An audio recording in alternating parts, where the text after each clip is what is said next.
In the world of horror movies, the slasher genre has seen several iconic figures, but none more widely recognized than Freddy Krueger and Jason Voorhees. One is the Kentucky Fried child predator turned dream demon ripped from the mind of Wes Craven, and the other is the hockey mask wearing, machete wielding terror of Camp Crystal Lake.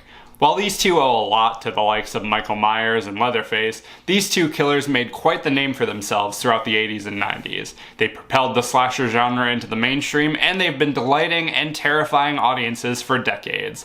So it should come as absolutely no surprise that I have not seen a single one of their movies. Now that's a bitch! Oh, okay, that's not entirely true. I did talk about the first Friday movie for a bucket list video a couple Halloweens back, but I never got around to watching the rest of them, and I haven't seen any of the Nightmare on Elm Street movies. It's been two series that I've been wanting to watch for a while, and it's not like I haven't had the means to do so. They've both popped up on several streaming services a couple of times, and I even have the complete collections for both series. So I've had the means, it's just a matter of not having time or other things just getting in the way. Well, because this year I chose to be an overly ambitious tryhard, I figured I would change that. Over the month of October, I'm going to be watching and reviewing all of the Friday the 13th and Nightmare on Elm Street movies in order of when they were released. Keep in mind, both these series combined consist of 20 movies.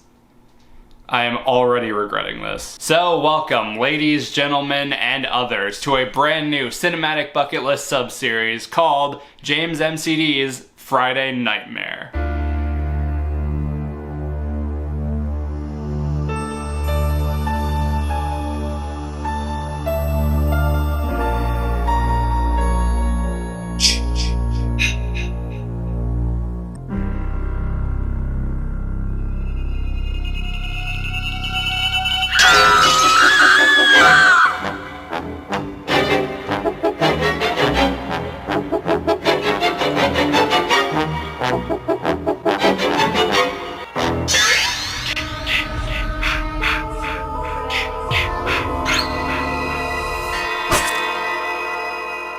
And we're gonna kick off this series with a movie that I've already talked about. Friday the 13th, released in 1980, directed by Sean Cunningham. This movie centers around a group of promiscuous teenagers setting up shop at Camp Crystal Lake when each of them get picked off by a mysterious killer. Like I said, I already did a bucket list video on the first Friday the 13th movie. I haven't rewatched it back since I did that video, and I was interested to see, number one, how it held up, and number two, if any of my thoughts on the movie had changed in that period of time. And for the most part, like most of my thoughts have stayed the same, but I definitely liked the movie a lot less than I did. I remember giving the first time I watched it, I remember giving it a 4 out of 5.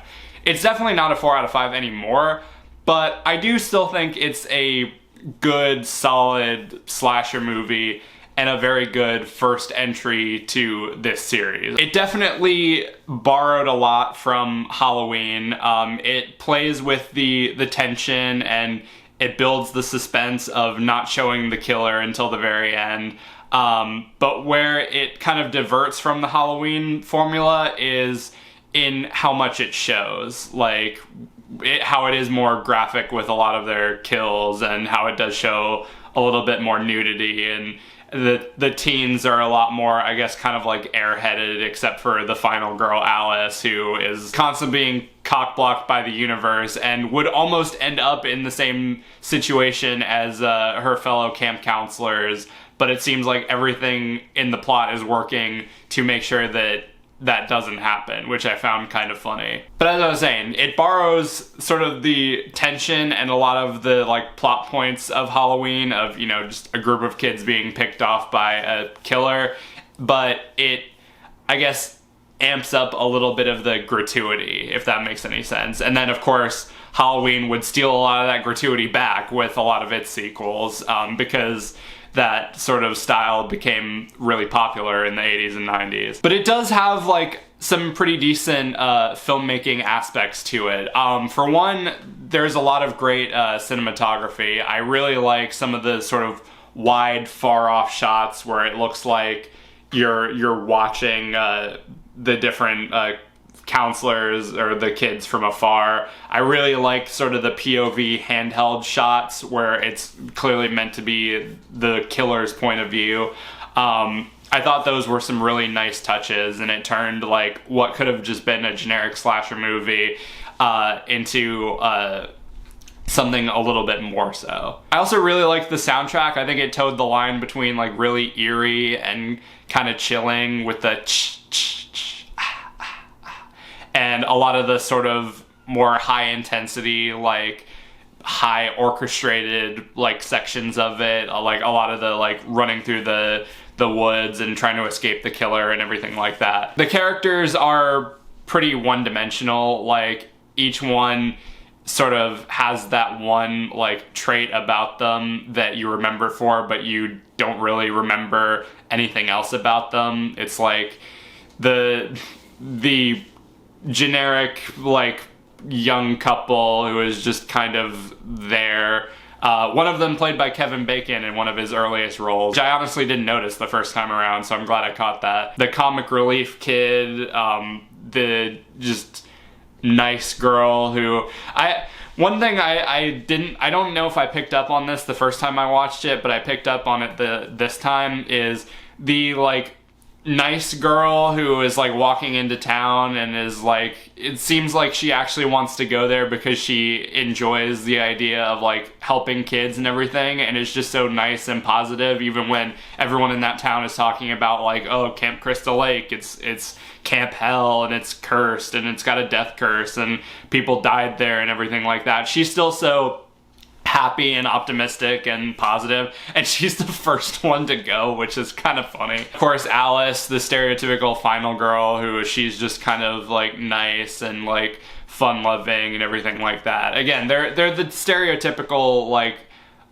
horror movie character archetypes. They're nothing that you're gonna remember, but you know, they're not horrible either. I'm gonna go ahead and assume that if you're watching this, then you've already seen the movie and know the twist. So, but just in case you haven't, I'm gonna issue a spoiler warning. If you haven't seen it, then go watch the movie and then come back. But for everyone else, even on my second viewing, I still thought the reveal of Pamela Voorhees being the killer, it was a nice bait and switch. Like, usually with these like slasher movies, you're used to seeing like a big stocky guy in a mask who's all like fucked up and everything like that, which of course is what the series would later go on to be.